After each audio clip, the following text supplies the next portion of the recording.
A reading from Daniel chapter 6. So the presidents and satraps conspired and came to the king and said to him, O King Darius, live forever. All the presidents of the kingdom, the prefects and the satraps, the counselors and the governors are agreed that the king should establish an ordinance and enforce an interdict that whoever prays to anyone, divine or human, for 30 days, except to you, O king, shall be thrown into a den of lions. Now, O king, establish the interdict and sign the document so that it cannot be changed, according to the law of the Medes and the Persians, which cannot be revoked. Therefore, King Darius signed the document and interdict. Although Daniel knew that the document had been signed, he continued to go to his house, which had windows in its upper room open toward Jerusalem, and to get down on his knees 3 times a day to pray to his God and praise him, just as he had done previously. The conspirators came and found Daniel praying and seeking mercy before his God. Then they approached the king and said concerning the interdict, O king, did you not sign an interdict that anyone who prays to anyone, divine or human, within 30 days, except to you, O king, shall be thrown into the den of lions? The king answered, the thing stands fast according to the law of the Medes and Persians, which cannot be revoked. Then they responded to the king, Daniel, one of the exiles from Judah, pays no attention to you, O king, or to the interdict you have signed, but he is saying his prayers 3 times a day. When the king heard the charge, he was very much distressed. He was determined to save Daniel, and until the sun went down, he made every effort to rescue him. Then the conspirators came to the king and said to him, Know, O king, that it is a law of the Medes and the Persians that no interdict or ordinance that the king establishes can be changed. Then the king gave the command, and Daniel was brought and thrown into the den of lions. The king said to Daniel, May your God, whom you faithfully serve, deliver you.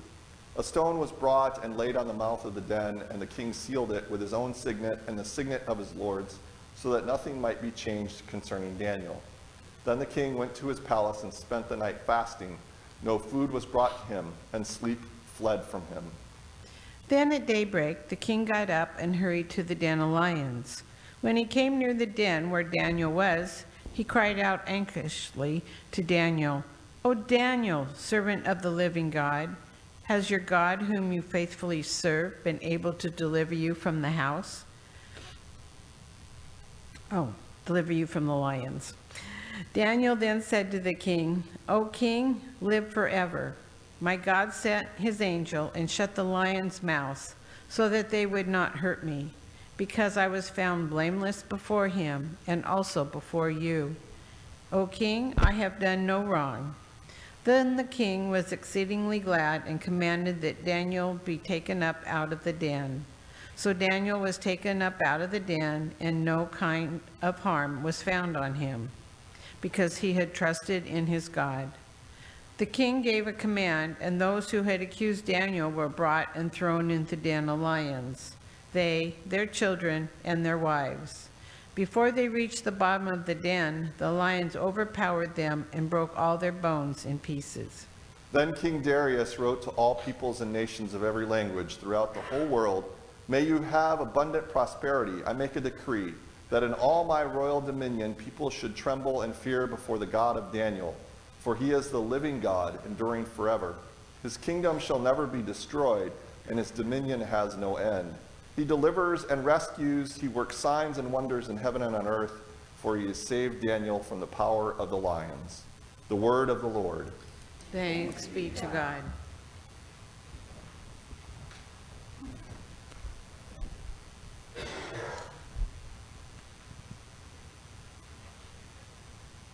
The story of Daniel is probably one that you heard in Sunday school if you grew up in the church. My guess is you didn't hear about the part of the families being thrown in. That's always joyous, right? The thing I like about having this story of Daniel as we start our Advent journey toward Christmas is that it's real. Not in the fact that, it's fantastical in the fact that Daniel is thrown into the lion's den and somehow he survives through the night with these wild animals who eventually end up tearing apart other human beings that are thrown into their den. But it's real in the fact that Daniel is in a place where his faith is tested and he has to make a choice between following his God and following his king. Now, a little context for this time that Daniel is living in. That area where Judah, where Israel is, right, has been for millennia a place of war and a place of different powers controlling it. And even the Hebrew Bible, the Old Testament, is filled, right, with stories of God's people being there and then being taken away in exile and back and forth and all of those sorts of things. And this is one of those times. Daniel is in exile, right? It tells us there. He's in exile. He is in a foreign land. And there is, underlying this whole story of Daniel, is kind of a fight, a conversation, if you will, I guess would be a better way maybe to put it, but it really is a fight about how do we live as the people of God in this foreign land? Do we completely separate ourselves from from our captors, from this place where we're exiled, or do we completely enter into the ways of this foreign land? And how, if we do enter into the ways of this foreign land, how do we continue to keep our identity as God's chosen people? It's a conversation, it's a struggle that continues for just humanity, right? When we try to figure out how do we live up to our morals and who we are and what God calls us to be, and yet still be citizens of the world. Jesus says to Pilate, right? He said, my kingdom is not of this world. And we confess that, and we say God's kingdom is not of this world. In some ways, it's antithetical to how we order ourselves in this world, but at the same time, we have to live in this world. And Daniel is right in the middle of this. The other contemporaries of him, Shadrach, Meshach, and Abednego, do you know that story? With them and King Nebuchadnezzar, and they don't follow his edicts either, and he throws them into the fiery furnace that's so hot it kills the people that throw them in. It's the same kind of a story. It's the same kind of a struggle. And we are constantly having that struggle as God's people. And I think it's important for us, as we enter into Advent, to think about that struggle. Because on the one hand, we have to be the people of God. We have to follow what God calls us to be. And then on the other hand, we can't be so heavenly minded we're no earthly good, right? There is that. So, my red stole, right? I told you my story of my red stole. That has a story of my parents getting that for me for my ordination. This stole has a story. This stole is the only stole I have that actually has a name. And it was made specifically for me. The name of this stole is Journey to Bethlehem. And you can kind of see the path, right? Going through. The backstory of that is, my church growing up, the pastor that came after our founding pastor left, Pastor Terry, wrote this play called Journey to Bethlehem. And it was the kind of thing where it wasn't just like you came into a space like this and people performed in the front. it was actually a journey. Our congregation had a bunch of land, and we had built a retirement community on the back half of our land, and there was a big field in between the church building and there, and actually people would come in and they would walk, and at different areas of the story, they would have, you would have people who would act out parts. So like, they would come in, there was Simeon and Anna, and we'd have that story. You would meet Mary and Joseph just after they had found out that Mary's pregnant, and so on and so forth. And part of it was that you were on the journey as Joseph and Mary were on the journey from Nazareth to Bethlehem. And so literally you would get out. Remember, this is December in Michigan. So you think it's cold today, right? December, Michigan. Some days it was snowing for this. And along the route, I got the privilege with a couple of other guys, and I'm in high school and college when we're doing this. So I'm, late teen, early 20s. And I got tapped to play one of the Roman soldiers along the road. Now, the local university had a theater program, and we had professors in our congregation, and we were able to get costumes from the theater program. So we had the helmets and everything. The first year, we had swords that were actually steel. All right? So you've got these guys dressed like Roman soldiers. We're around fires, like literally, somebody brought venison. We are cooking food out there. I mean, it's like people came by and it looked like we had tents set up, everything. It looked like we had been out there for a while. And we'd be out there clanging these swords against each other as people are coming up. And the line that the shepherd guides would tell the people that have no idea what's going on, right, would say, "Oh, we got to be careful. There are Roman soldiers out here. And you don't look them in the eye, don't say anything. They're kind of, they're dangerous. These are dangerous men." And so we would go, and if there was somebody in the group that we knew, we'd grab them and like throw them behind the tent and, and get them to scream. It was crazy. We got comments that first year. Y'all need to calm down. Like, people are seriously getting scared. So the next year, they didn't get us the big metal swords. They got us these little like wooden swords, they're like this big. Well, we went to rehearsal and had these, and so one of the guys is like, "No, that's not happening." So he happened to be doing some remodeling his house, so he had sheets of plywood. Oh yeah, he made these big plywood swords that were like, I swear to God, they were like this long, and painted them gray. Now, they didn't clang, but they were huge. And I mean, so you had these guys who are just like bringing these swords around like this.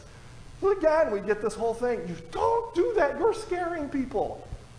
And we're like, "But look, do you really think Mary and Joseph are going to a place they've never been at a time where the ruling power, right? The story tells us they're going to Bethlehem to be counted in the census. The ruling power doesn't really like them. They know, I mean, the Pax Romana was by power and force and fear. That's how they enforced it. You don't think Mary and Joseph were a little scared? You don't really think they were like there were times when they thought, "Are we going to survive this journey?" I think it's important as we enter into this time that is beautiful and wonderful and amazing, and it's time of family, and we give presents to each other, and we're celebrating the birth of a baby, is to remember that he was not born in a vacuum. That first Christmas was not pretty and cute. And that the times around it were chaotic and hard, and people are struggling with how do How do we remain the people of God when it seems like God's not protecting us anymore? We have this power looming over us, just ready to destroy us. And some of us are trying to figure out how do we live in the midst of this, and maybe even being called sellouts in some ways, and others who are saying we're going to completely divorce ourselves from these people, and we're going to live separately over here and not take on any of their ways. That as we enter into Christmas and Advent, Jesus doesn't come in the midst of our lives when things are ready and normal and safe. He comes into the mire and the muck and the struggle. Daniel, this is truly life and death. He's not playing. Mary and Joseph and the birth of Jesus is literally life and death. God's not playing. And when God comes to us in our lives, it isn't when we're ready for it. It's probably when we feel like our life is completely chaotic and out of control. When we feel like, you know what, we look around and why do I even follow this God stuff? The people who don't, they have way more fun than I do. We miss the blessing of God because we spend so much time looking over there. Or maybe even miss God coming into us because we think, God certainly couldn't come in the midst of this chaos that my life looks like. My life is so messed up. God would never show up here. Except time after time after time. For Daniel, for that little town of Bethlehem that will probably sing that song at least once or twice over the next few weeks. Think about the chaos when God broke into those two moments. If God can break into that chaos, God will break into yours too. This God stuff, it's real life. This God stuff comes in the midst of wherever you're at.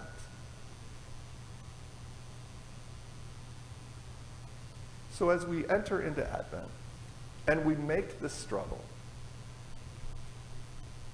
I hope that I'm more like Daniel. I want to be more like Daniel, who's willing to be engaged in the culture, in the community, and yet also willing to live my faith out loud. Did you notice that? He didn't go and pray in a closet. He didn't close the windows. He prayed out in front of the open window. But maybe during Advent, I think I want, in the midst of the chaos and whatever is going on, is that I hope that my life, as Daniel's life did, points to God. That's the only thing I want to have happen. And so the story of Daniel calls us to exactly that. And like I told the kids, we're probably not going to face a den of lions. But there will be other ways in which life will try to threaten us with things like that. My prayer and my hope for all of us, including me, is when that threat comes, that we're able to live our life out loud and have the windows open and pray to God, and that our life would be the thing that points to God in the midst of the chaos.